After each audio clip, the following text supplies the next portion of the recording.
Man, we have a lot to go over here tonight on this episode of SmackDown. This episode of SmackDown emanated from the Barclays Center in Brooklyn, New York. This was going to be a double taping, so immediately following this show, WWE is going to double tape for next week's episode of SmackDown, which is going to be in Saudi Arabia, the Go Home show. But regardless, we got a lot of big happenings here tonight. We first start off the show with Randy Orton.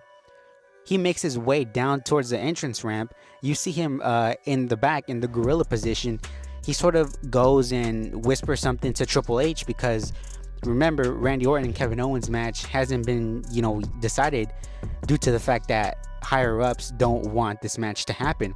So Randy Orton goes out to the ring. He calls out Triple H, and we get sort of a, I call it the Triple H cam, where you sort of see a view of Triple H in the gorilla position. Randy Orton makes his case for why he wants Kevin Owens at Saudi Arabia. He says that he needs Kevin Owens at Saudi Arabia. He begs Triple H to give him Kevin Owens at Saudi Arabia to stop protecting Kevin Owens. And slowly you just see Triple H like getting irritated by the fact that Randy thinks that he is protecting Kevin Owens.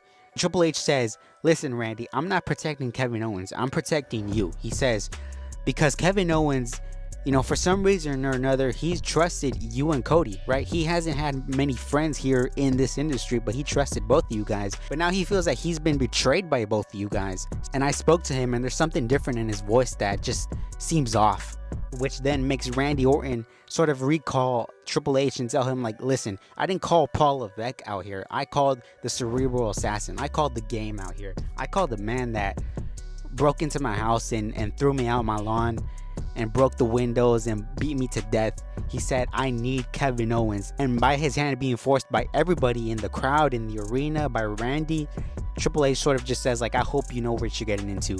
This match is made official, which I thought involving Triple H really adds to this story. It makes it feel bigger. It gives it a bigger feeling to this story here, to this Randy Orton Kevin Owens match at Saudi Arabia. Speaking of Saudi Arabia, we got Cody Rhodes and Gunther. We're going to have a face-to-face here tonight. And I've made my feelings known about this match, about how the fact that I feel like there's no story really. And really what I have on my notes here is the fact that Gunther essentially cooked Cody Rhodes in this verbal back and forth.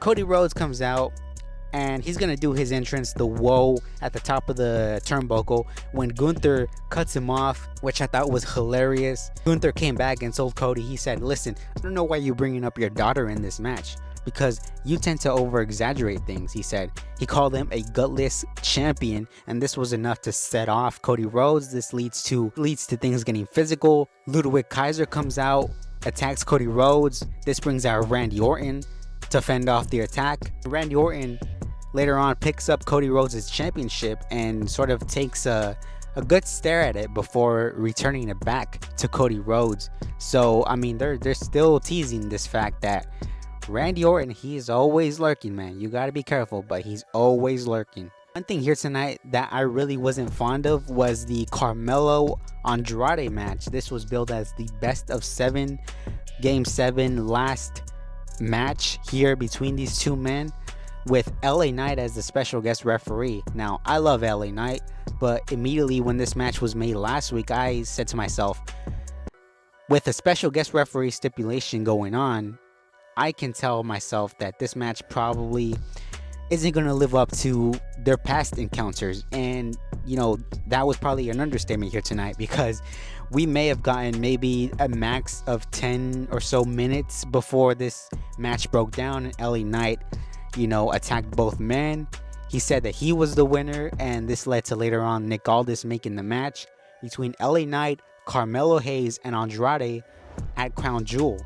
Now, if you're keeping up to speed, I think right now there's like 6 matches set for Crown Jewel, which is sort of a big no-no for Triple H. He's used to his 5 matches, so 6 matches is, we'll see what goes on there, but, it's kind of weird for Triple H to book 6 matches. And later on, we got the tag team match between DIY and the newcomers of the Motor City Machine Guns. Now, me personally, I'm not too familiar with the Motor City Machine Guns, but I've heard nothing but great things about them. here tonight. They had an excellent match with DIY.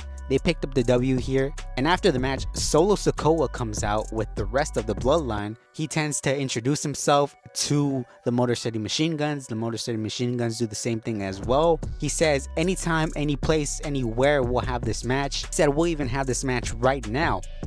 Now, Nick Aldis was out there. He tried to fight this, but the Motor City Machine Guns wanted their match here. They said, we've been up against the odds numerous times.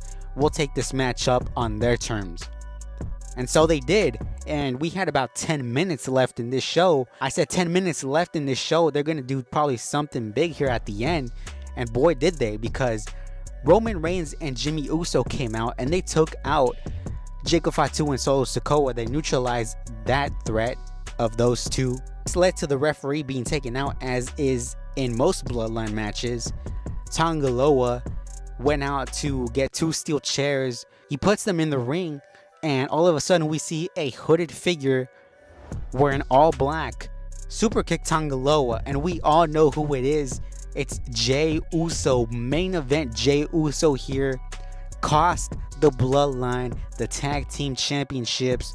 Motor City Machine Guns are the new tag team champions here tonight. And once the match is over, Jey Uso is left in the ring. Down comes Jimmy Uso. Both Usos are in the ring, and this leads to finally Jimmy and Jey coming together, embracing together as the Usos. The Usos reunite here tonight, and at the top of the ramp, you see none other than the OTC, Roman Reigns, looking on. And Roman Reigns at the top of the ramp is shown to be looking on at both of his cousins, the Usos. Now, I thought that the reunion was great. I thought that reunion moment, the crowd, everything was great. I sort of still noticed the fact that Jey Uso is still kind of hesitant of Roman Reigns. So Michael Cole was saying on commentary, Jey Uso is back. So my question is Jey Uso back on SmackDown? What do you guys think about the Usos returning here tonight? We'll have to see what happens next week. What's going to be Roman's reaction to all this? Let me know what you guys think down below. And until next time, I am out.